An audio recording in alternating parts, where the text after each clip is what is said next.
A quick look at some of the newest skins to hit the Rift as we sit in a small pause here in the middle of Game 2. G2, big contrast from Game 1 to Game 2. Behind the play almost every step of the way in Game 1 and suffering a massive gold disadvantage or deficit. Here now sits with a healthy gold lead and look to close out a win against SKT. And something that I always want to look for from like Game 1 to Game 2 is the agency that G2's players get to make plays and how they play lane phases. And that doesn't always translate as like having a kill lane or anything like that. But, you know, the likes of Caps on Akali, how much he's able to do with that champion versus something like Morgana. The likes of Draven and Morgana versus the Sona Taric in the lane phase, because it feels like their playstyle almost doesn't really change a lot of time. Constantly, Mickey was stepping forward, very aggressive with that Taric instead of just farming the lane out. So I like to see champions that can be more proactive in these moments. I also think it's cool to see over 4 games now, if we count this one as a full game, right, as a Game 4. We've had 3 games without Sona Taric. And in those games, whenever there's been skirmishes and team fights, they've actually been fairly even, maybe even slightly G2 favored. You know, they won the 2 games in groups. The second game they won was the Pyke game, where they fell slightly behind, but then started winning some of these big fights, and Pyke got fed, and they got back into the game. So we're very clearly seeing that individually, we're not in the situation we've been in maybe a couple of years ago, when G2 would face SKT, and we just had with this feeling, whenever it went to a team fight, SKT would just like out-muscle them completely. It's not happened here at MSI when they play each other, other than, of course, the Sona Taric game when they're behind like 10K gold. Yeah, and now that they do have this big lead, I want to see how G2 are actually going to end out this game. Because this is very important for the best of 5. The Draven will get a kill, and he will one-shot turrets. But doesn't it say something, the fact that we've seen G2 have such incredible games against SKT in groups, and we're still like, but can they close it out? Because there's always just this giant looming SKT brand that everyone just like must bow down to.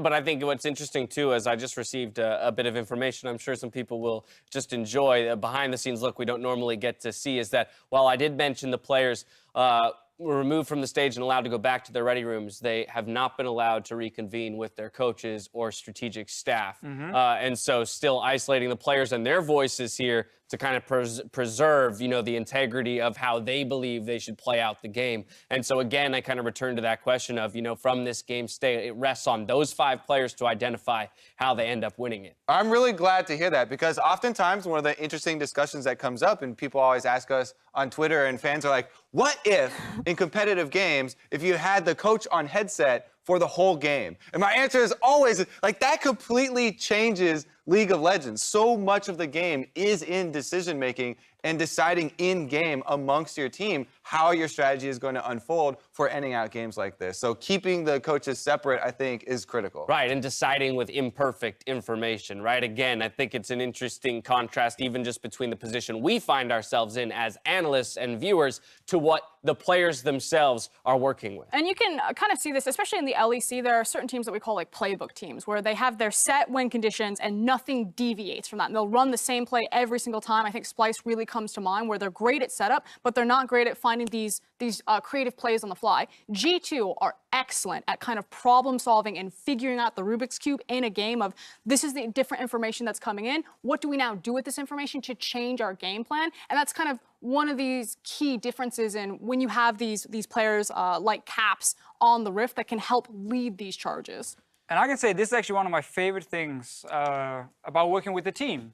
It's go into a scrim, sit behind the players, be completely useless, obviously, but just sit there and just watch As usual for you. Yeah, exactly. Watch how they're communicating, tapping around what's happening, and then also just executing these, you know, different combos that you have to do as a professional player against another professional player. And it's so crazy to put yourself in that situation when you were just watching from the outside of like, oh, why didn't they do this? Why didn't they go here? Well, they had to decide this while they were also busy doing this thing because they had to fight this guy or be ready for something else happening. Also, by the way, he didn't have info of this thing that we have because we're seeing from up here. And I absolutely love it. Like, I love just sitting there, just being like, yes. Keep going, this is great. No, I actually totally understand that, because for the 6 months before I moved into the host position, I was a ref on the LCS. So you got to do I had the privilege of standing behind all of these pros in an actual game moment and listen to their comms live about how they would problem solve, break down, this is the information we have, therefore this is the decision we're going to make. And and just as easily, I could then go look at, you know, the stream and go, oh, had they known this bit of information, they probably would not have made that decision. But it highlighted for me, you know, the intensity of the moment, the imperfectness of a game of League of Legends, and really narrowed in on this split-second decision-making. It really is reduced to that amount of time. But also, what is a right and wrong decision in a game where there is no clear rule for how you have to play it? Like, in the moment, you feel my champion will deal more damage than his champion. So in the moment, you're like, okay, as long as I do all these things correctly, I will kill this person. I will win it, yeah. And on the other side, it's like, I don't know, as long as I do this and just avoid this, I will kill him. So I can take this 1v1. And they both say it, and they both go for it. Someone will die, and then it's very quick to go, ooh, he died. Yeah. Terrible. What a bad play, you know? Even though technically it was a good call to do it, but there was this small little detail that went in favor of the other one. And I think even at this tournament, there was a super interesting interview with Caps after, I believe, the second time that they beat, or the first time that they beat Team Liquid, and he beat Jensen in the reverse matchup. He was like, there's all these things that you can change even within the matchup of champions to be able to come out ahead. And the basic rule of thumb, fight when you are strong and they are not strong. Great. Wow! There it is. That makes a lot of sense. The crux of League of Legends. But if I try and bring this back and apply it to this series here, I think one thing that continually pops up in my brain is the way that many of the players at this tournament have talked about SKT as an organization and a team, in that they are so great at minimizing mistakes, right? And so eliminating those opportunities in the split second for something to go wrong, safeguarding themselves against everything that can go wrong. So the real question is, for G2, can you either exploit that or can you force them to make more mistakes than they normally would? I think the thing is again, it's changing the rule book. You have such a massive experience between Faker and Mata, and I did have questions about, you know, what was Khan's international apparent or international state going to be like again, because it feels like he keeps coming up to these big stages and it's not quite the calm that you want to see. What is Clid going to look like internationally? Like, this is his first big appearance on a stage. He could just completely choke and fall off, but the fact that you have an MVP performance from you know, your brand new jungler, that Khan is having a solid tournament, and then Mata and Faker, you have them as like your ground, it feels like everything really came together for SKT, and they're continuing to develop. In terms of how do you know, break that fortitude, that's why it always feels like it's going to go to Game 5 if you beat SKT. I would be shocked if you would be ever able to beat SKT before then, just because of that collective experience to reset after hard games, to ground it. And I mean, I guess I say that after Samsung like 3-0'd SKT when they finally did fall, but... We all forgot about that. Yeah. We only think about last year's Worlds.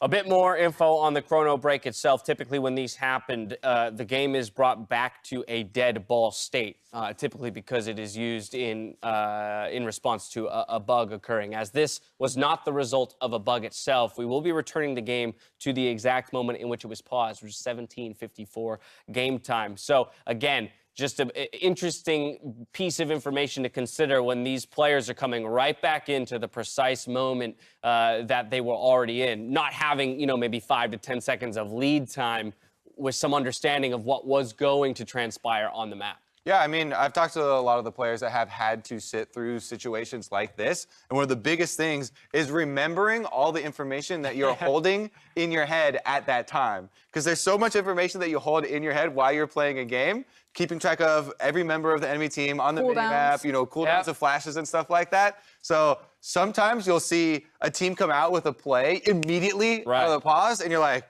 that is extremely impressive to actually remember exactly what was happening. Right, but Kobe, don't they just have to remember if they are strong and they are weak? Yes. That shouldn't be that hard to remember. League of Legends is so simple. Then we fight them, right? It's so simple. So simple.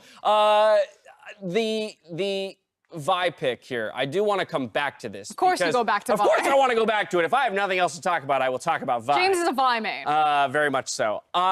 I think it is interesting to see Clid go for this. Obviously, they found success with it in the group stages, but he is still the only player, you know, remaining in the tournament here in the knockouts that even reached, you know, for this pick in general. And so I'm wondering, in a sense, why it is that SKT sees value in the pick, one, And then 2, enough value in the pick where other teams don't, that they are willing to pick it here and believe that it can be the difference maker. Can I tag on another question? Yeah. And I really want to direct this towards Kobe, our jungle expert.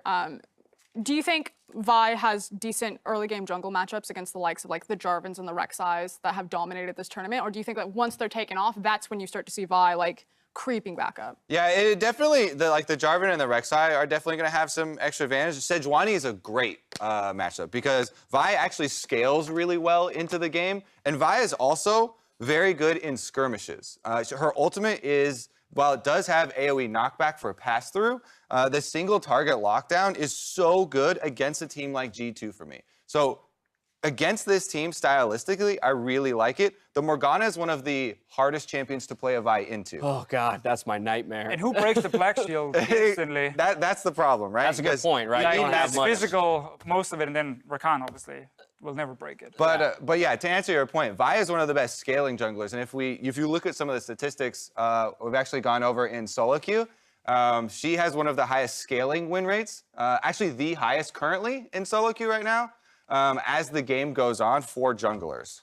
You can see the players making their way back to the stage just now, which means we are narrowing in towards a resume on this game. Caps' dad, always there out in the crowd to show his so support for the lovely. G2 Army. He's actually the nicest He's person. so nice. He's like at almost every single show as well, and he's like such a friendly guy to like every single team. Apple doesn't fall far from the tree there. One of the smiliest parents and one of the My smiliest mom met him players as there. well. Caps. She absolutely loves him because they were both down there. Deficio's mom approved. Yeah, they were down there watching their sons. I'm taking my mom sitting next to me because I wasn't playing right, but Mm-hmm. Caps was achieving great things as a player, and I was just kind of there. I'm so ready for this sitcom. I'm just like You my know? parents. But then we actually beat G2 at the time when my mom was there, and then she met Cap's Deficio, dad come on, after. you gotta stop hanging on. my mom One won. time you beat G2. The one window. And it's like, yeah, my mom was won. there. I gotta find a We way to beat G2 insert that this. week. Did you know that one time we beat G2? We did beat G2 when they were undefeated. Please tell me she did not show up for any of playoffs. She did not show up for any of playoffs. When she showed up, we won. Okay, yeah, fair So- enough. Oh my goodness. It is a lengthy pause. Of course, we have talked about this in the past for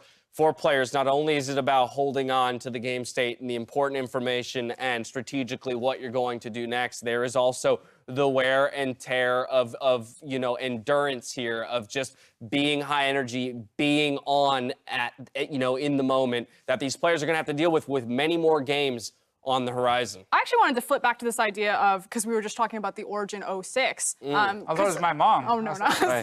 Lovely woman. Let's talk more about Deficio losing. No, but the idea of, on the back half of the LEC split, G2 were dropping all of these games. There were question marks heading onto them into the playoffs, is this actual weakness? And we kind of saw the exact same mirror here in the group stage where they start out very strong, they're super dominant, and then it starts to teeter off. But then it feels like I was given this hope that because of G2's form, when we did finally see them in the LEC gauntlet, of going the same kind of hope heading into this best of 5. And so I just have this gut feeling that despite the fact that it went from kind of crazy creative picks of the Sonateric to now a more standard game with a Draven Morgana, that there's probably some spicy meatballs that are still left over for G2 to pull out in this best of 5, because that's like the tape that I have of when they were last kind of in this situation of this big break where they were falling off. You can say there's these weaknesses, we figured them out. They always throw a curve. I mean, very typical of a best of 5, right? You kind of want to wait until you're forced to show your hand in some sense around what else you have left in the tank. Because, hey, if you can skate through your semifinal without showing that stuff, you're that much more or better positioned for your next series against TL. Sure, it's also very important to highlight that G2 are not the kind of team to pick something weird just to do it. Right. Like, they are actually waiting for certain picks from the other team in these drafts before they lock it in. Like, the Pyke was very clearly there against the Jace when that got locked in. And who knows, maybe Jace had gotten locked in game 1 against them. They were done Pyke already there. But they're not a cheese team by any means. They just have a lot of freedom. And that's kind of thing that's great about G2 is discipline is not necessarily the thing that's valued the highest compared to creativity and, let's say, a bit more freedom and looseness in the way you're approaching the game. Which also means sometimes there will be games where we just sit there and go, why are you guys all doing this? Like, this is so weird. But that's what you get with this kind of style. You get some great things from time to time, but you will also get inconsistencies. Same like IG. Well, circumstance means everything for these teams, and the circumstance right now is that G2 finds themselves well ahead of SKT in Game 2. The game is almost ready to go, so we're going to head back to the casters to get us prepped. Thank you very much, Dash, and the rest of the analysts. As a quick update, as you mentioned, the game is almost ready. We'll be loading back in at 17 minutes and 54 seconds, where G2 Esports is in the lead.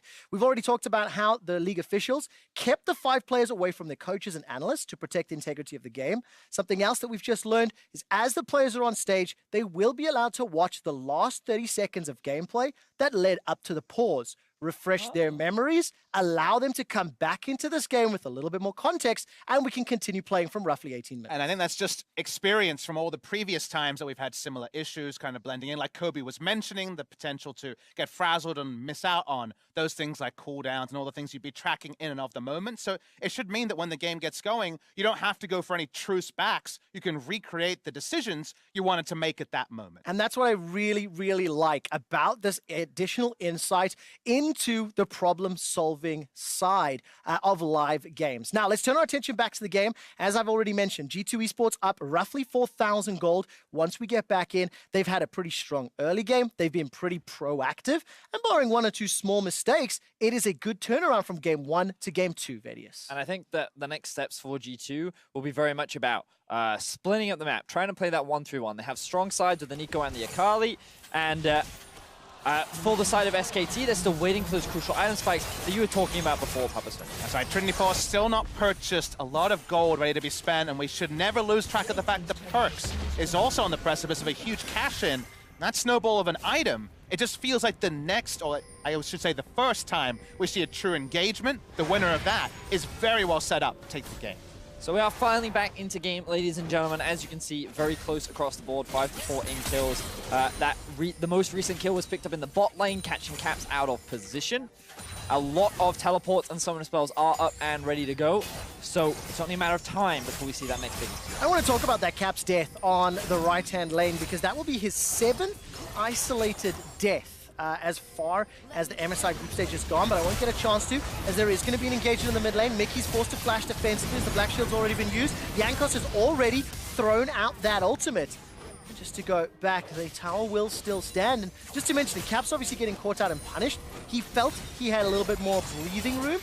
And those are the types of mistakes you've got to be very, very careful with at this level of play. SKT unable to find the kill on that engagement. The breathing room is at a very low level. We saw, for example, the Black Shield used on Perkz, meaning that we get flashes. All right, that's a very big engagement. The Assaulted Battery comes down. Caps is caught out and killed where he stands. Now, the Dragon is still being focused and secured. A kill for a Dragon is sometimes worth, but look at the Pop Blossom. Faker stole that one. He's already found another onto Mickey. Mickey used the flash earlier. A Dragon for 2 kills is a bit more controversial. That was ultimately a massive mistake from Caps. He tried to clear out a ward where he did not have priority. The rest of SKT had regrouped behind their tower. G2 members were on the Drake, and SKT now utilized this window to secure themselves 2 kills, a mid-tier 1, and close that gold gap. And Vedius was a bit of an unforced error, because remember, we saw the Morgana being forced to flash because they didn't have vision around the bot side river just a moment earlier. So it should have been 1+1, and that area would also be one where he could potentially be taken down. So the flow-on effect is a lot more immediate gold injected onto SKT, and the map state reversed a bit. And the one thing you will note as well on this minimap, just as we're getting into the fight, you'll see how the rest of SKT are all grouped up towards the top side, but then Faker actually teleports to this ward right behind the rest of the team. That allows then SKT to know that they can continue for this fight because they're going to have a numbers advantage. So Mickey in this situation chooses to give up his life so that Wunder can walk away with his life. A bit of a teamfight preview too. To me, the most high value ability to steal with that Sylas ult will be the on-hit Nico ultimate. Ability power being stacked by Sylas, the potency of the burst means he could either dive and make that work or use it to peel for the side. Man, there's going to be so many interesting team fights, especially with all the options to build. I mean, if Faker steals the Soul Shackles, that's going to be hugely impactful as well. We've got 2 items now picked up for Teddy. He's got the Rapid Fire Cannon and the Essence Reaver. Rageblade and Blade of the Ruined King sitting on the side of Wunder, who is still up 30 CS, by the way. He had a very strong early laning phase into Khan's Hecarim. And as it stands, I think that recall just finished from Mickey. You'll notice as well that G2 actually have pushing top and bot right now. That's why Perkz used his Whirling Death to clear out the mid wave, so that G2 could just relieve the pressure, and now they actually have a good opportunity to reset, spend some of their gold, and pick up the items. You'll notice the Infinity Edge now done for the Draven, and the Rage Blade completed for Wunder as well. A little bit of an exchange here. Caps has already used the perfect execution. Goes all the way back in with the flip. 5-point strike. Picks up a kill into Mata. Now Jankos looking for the stun. That's a double kill for Caps. He flashes over the wall. But here comes Khan. Charges into him for devastating effect. Khan takes down Caps as the mid lane tower is being focused. Protobell from Faker just to clear the wave. Dark Binding will connect into Khan. And he gets taken down. On hit Nico running amok. G2 Esports wait for the minion line to conga in, and they might get some more damage on the tower. And remember what we just talked about. G2 had priority on the side lanes. So the moment SKT split up to go and control it, that is when G2 strike, they found another pit. Mickey fires the Dark Binding from out of vision, and Faker is caught out. Another tower and a gigantic lead for G2. And these decisive picks are reminiscent of what we saw in the Pyke game that G2 turned around. Speaking of... All right, he's going to flash over, get caught out by the Vi ultimate, throws out the stand aside. Dark Shield, or Black Shield rather, will help out. But Summoner Spell blown, and 005, no license to kill for Perkz yet, waiting to cash in on that Draven passive. And it's stacking up bigger and bigger. The gold lead overall is 5,000 gold, and the swing would be insane if Perkz was to pick up a kill. SKT had just found some picks to slow down G2's advance, but that slowing down was very short-lived. And this is one of those situations where Caps' sacrifice was definitely worth it for G2. Trading a 2-for-1 and taking out the bot lane enabled so much control for G2 to then push in towards SKT's half of the map, and now they're the ones playing on the back foot. So you can see here, Caps utilizing the ultimate to close the gap, and then he's diving onto the duo. And we were talking about how if G2 opened up with an aggressive play, that would really behoove them at this point. Caps shows the ultimate aggression between turrets. He gets back up from Jankos, but when SKT came, you thought there could be a turnaround. It was not. Beautiful stuff there from Caps, and Jankos with the assist, but then we see the power of Mickey as well, landing two very crucial bindings. First one onto Khan, the second one onto Faker, enables G2 to now propel their gold lead back to about 5k.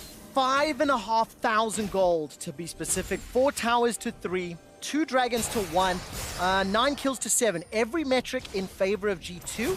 And the gold advantage is the only one that is significant right now, but Clid has picked himself up that Guardian Angel. He's 3, 1, and 2 on that frontline Vi, and G2 Esports are now starting to group around, pushing Vision in the right-hand quadrant towards what looks to be the bottom inner turret. Teleport's available for Wunder, but he's actually sticking grouping with the team, so G2, they want to fight, Papa Smithy. And the defensive positioning from SKT is okay because they have control over the Baron. They're not worried about G2 putting a train on it and taking it down quickly. The Drake spawning very shortly. SKT in full defensive position, and G2 walking up. Ooh, here comes the Mata engage. All right, that's at least a knock-up onto 1. That's potentially going to be a dead AD carry. Not yet. Caps actually manages to escape with his life. Clid's GA has been popped, and now Wunder is trying to solo out Khan. Onslaught of Shadows available, but it may need to get used defensively. Finally cashing in on the Draven passive. Pop Blossom comes up, will not find a stun. G2 Esports have got themselves one quick kill, and they forced SKT back. Perkz picks up 1,369 gold off the back of that kill. The stacks have finally been cashed in. He's sitting at almost 12,000 gold total, and now G2 are posturing around the Baron. Clid is dead, but they do have a ward on the Baron, so we will not see G2 move over to that. Big pick there. Faker's actually in a huge flanking position, but who's flanking who? Yeah, exactly. Hijack and Flash is available for Faker. Dark Binding will root him down. Pop Blossom is available, and G2 do not fight into Fog of War. I respect the patience this time around, content with the gold leads. And the gold lead spiked so big. That's the Draven passive being cashed in, that huge asset climbing up a ceiling. SKT continue to back up, but G2 are in a really comfortable spot now. And while SKT has that initiation, one initiation goes wrong, the game could just end. And I believe that it was SK2 that tried to start the fight, as you were talking about, Papa Smithy. Their eyes were set on trying to kill Caps. Sitting on the front line, they thought that if they could just execute him, they would create a numbers advantage. And look how far up he's pushed in the lane. The eyes from SKT are like, hey, we can go for this, we can lock him down. If we kill him before he gets in the Shroud, then we've got it. So they go in. It's very telegraphed. But then notice this black shield that comes out from the side of Mickey. Flash in, just enough to keep him alive. And now it's Clid who's overextended. And Khan's actually caught trying to come in for a further flank. It would have been disconnected anyways. It wasn't like Khan was complete on point with his flank timing. So SKT over-pursue from behind. And usually that ends up with more negatives than positives. And of course, because Perkz cashes in, he's already picked up the Phantom Dancer. So within about 2 and a bit minutes, iEdge, Phantom Dancer, Bloodthirster, and crucially, you can see all of the stopwatches. One for Jankos, Caps, as well as Perkz. And I'm taking a look on the side of SKT. It is only Faker right now that has one. And what we want to see from G2 is for them to parlay what we see from regular season G2 in a scenario like this. Keep their side laner in the side lane. Nico has itemized for the 1v1. Keep her there while playing the Baron game. Don't just roll up for a team fight, sort of thing that kind of proved to be IG's undoing. Exactly that, Papa Smithy. This is the mid-game fans wanted to see, but now Caps may have been caught once again. Oh, Caps manages to use that E to get out to safety. Manages to do so. Jankos throws down the ultimate as well. Caps level 15, not yet tier 3 ultimate. Turns his attention to Clid. Here comes Jankos, Perkz and Mickey trying to make their way in. Wonder's going to be a little late to the party. Teddy's coming in from the backside of the fight as the Onslaught of Shadows splits up G2 Esports. Clid goes down though. It's a trade as now Marta's taken out. Damage onto Mickey. 2 for 1 thus far. But G2's death ball is rolling through SKT. Khan gets a devastating charge to reply 1 back. 3 for 2. G2 still in the advantageous position. Teddy's able to escape away from Wonder for now, and Wonder does not continue the chase. It is a matter of time here. Caps is looking to hunt down Khan. That's a flash forward into the 5-point strike. And just to get a couple more autos, and it's G2 with a convincing win. G2 in position, and their target selection was more straightforward. Teddy had to open with ultimate to contribute any fight onto the team fight. With so many members down, G2 feeling strong enough to go onto Baron. And remember, this is on-hit Nico. She shreds Baron. Now Clid has just respawned. The pings are coming down. Marta and Clid are on their way, but can they secure the objective in time? I don't think so. It's going to be too late unless Teddy can do something magical. No Featherstorm available. 2,000 hit points. This is an easy secure on the Baron. Teleport is being channeled now by SKT. G2 are retreating. They get the Baron and they get Faker's teleport. That is monumental, along with their 9,000 gold lead. And I want to give props to SKT with how close this fight was, considering how much Teddy was actually zoned out of the fight. So notice Marta makes the initial mistake where he dodges out from the binding. Fortunately, he has a teammate there to get out with the E. Then Caps hard commits onto Clid, knowing that he's there. And it looks like once again that Caps is caught out of position. This is when the fight really kicks off. Caps had used the second part of the ultimate. That's why they felt safe to go. But notice Teddy, like you mentioned, take the long way. And then Mickey can just ult him and keep him out of the fight longer. The Draven eventually falls down, but it's kind of the dying breath of Khan to take down Perkz. And overall, the numbers game just comes up G2 and eventually nets them a Baron. But in that choke point, Faker was also just doing so much damage. He was so valuable to the team that if they'd had a little bit more of a front line, if they could soak up a little more damage, they could have done more. But here's Faker. Yeah, exactly. Faker's going to get run down here. Caps and Wonder looking to chase him out. Caps teleported in for this stolen Pop Blossom. Will not find a target. That would have hurt if it had hit. And Faker turns around, gets some lifesteal while that's going on. 3 members of G2 pushing down the bottom lane. Clid gets caught out by the prison from Sejuani. Now Jankos and Mickey continue to chase forward. Unstoppable onslaught used defensively. The tower is secured in favor of G2 Esports. They've got themselves the advantage once Wonder teleported in.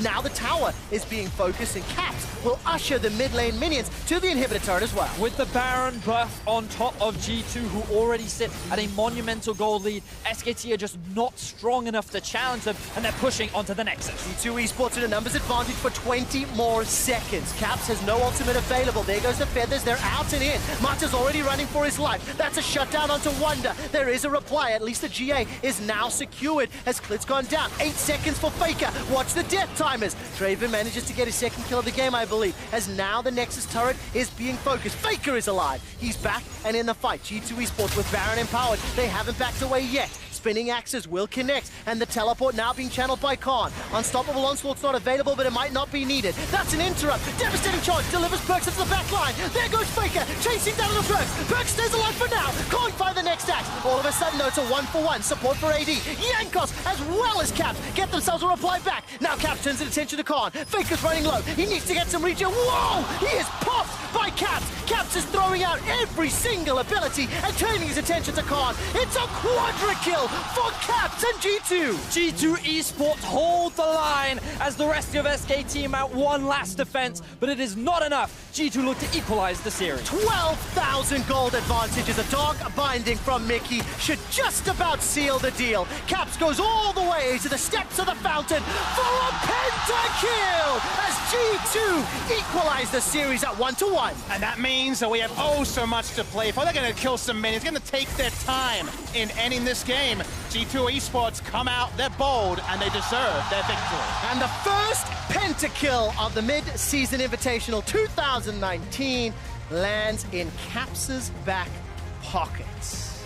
Wonder got one earlier as well. There we go. Stats fed me that. That's right, and then lost the game. He did lose the game. 2 pentakills for G2. There we go. Nailed it. The one thing I did like, G2's mid-game. Decisive, proactive, and kind of what we're used to seeing for G2. To me, it felt like that there was that one moment. You talked so much about it, Papa Smithy, where once these item breakpoints come through, will SKT look to go for the fight? They tried to force one in the mid lane where they tried to shut down Caps. The execution wasn't quite there. And then the moment that Draven picked up that bounty, it was too difficult for SKT to mount a comeback. Exactly. They get the one go with Trinity Force and all the items shopped, but it's amazing how we were building towards something and we knew it was going to see so one way or the other. Crucially, G2 kept their heads clear after a Game 1 loss and after an extended pause and took down SKT where they stood. The teams that seem to get priority in the laning phase that get an advantage then seem to just win the game. Yep. Like, you know, Game 1 felt that way. Game 2 sort of felt the way. Yep. Albeit a little bit more unrefined. You know, a couple of small mistakes here and there for G2. But now it goes back to SKT's side selection. Yes. And we have to start seeing now both sides have to provide answers to their opponents. And that was something I wanted to bring up because how does G2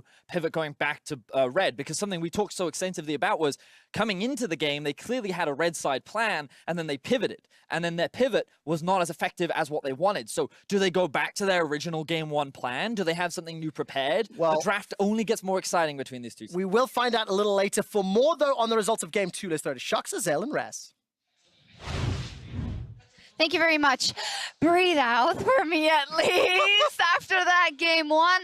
Luckily for G2 Esports, a much better showing in this Game 2. Now, we, of course, due to the extended pause, already covered a lot of this, but I do want to highlight some things from the early parts of this game, because for me, the fact that Jankos did so well was so integral to the lead that G2 got. Yeah, I definitely agree. I think especially the fact that he is going up against Clid after how Game 1 looked. It wasn't just Perkz put behind in Game number 1. Jankos got 3 buffed. He got put very far behind. And in this game on the Sejuani, he was everywhere. He was matching Clid blow for blow. And at times, you know, coming out very far ahead in some of these trades on a superior team fighting jungler. And, you know, in those later stages, SKT really wasn't able to touch him. And that moment right there really is heartbreaking. Just one auto attack, at least from getting a kill on towards Morgana. And you're right, the fact that Jankos was able to match the Vi so consistently.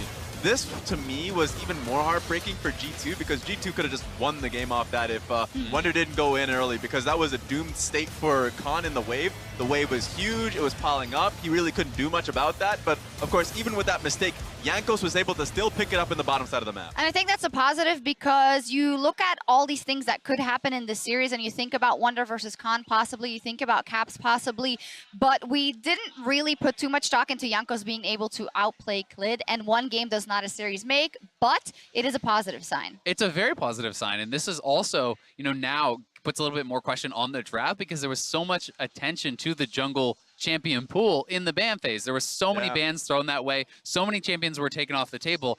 And if you feel that you can answer this Vi, I mean, they picked Vi into Morgana, which is such a strong answer in the team fight. So it then becomes about winning in side lanes, as Kobe was talking about during the pause, and also winning in the early game away from that Morgana, which they weren't able to do. So this is something that G2 could look to replicate. And also the Morgana proved to be so important with Caps' Akali in combination with that. And I do want to take some time to talk about Caps because he plays on a knife's edge, you know, and sometimes he cuts himself with it. And I think this replay is just going to show that sometimes it's too much, but it can also pay out hugely if it does succeed. Exactly. If you can play on that tightrope, in this situation didn't have the members to work out, but when you see moments like these, just take a look at how he was able to outplay both of the CCs just dive straight in towards it, get the kill, and drop out with the Morgana shield right on top of him. Yeah, I mean, the Shuriken can flip right before the Zai ultimate comes through, so he can follow down afterwards. And this is what I love about a player like Caps. You have to take the good with the bad. Yeah. Because for you to be able to make that play, you're going to have somewhere you're looking a little bit silly too, right? That is so aggressive. That is so impressive.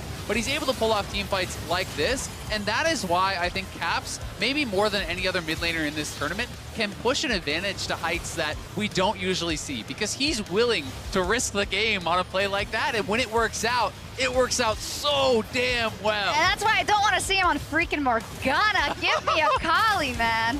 You don't see those sick Morgana outplays? No, The black I want shield? to use. Yeah, no, for Mickey, that's fine. But no, here we also see it. We were actually discussing heavily who the player of the game should be because Jankos had such an insane game. But I'm sorry, when you get that pentakill, you do turn into our MasterCard player of the game most of the time. Yeah, and it says a lot to this team because in this game, once again, strategically, Jankos played super well. Yeah. It is so tough for Clid, who you would say is the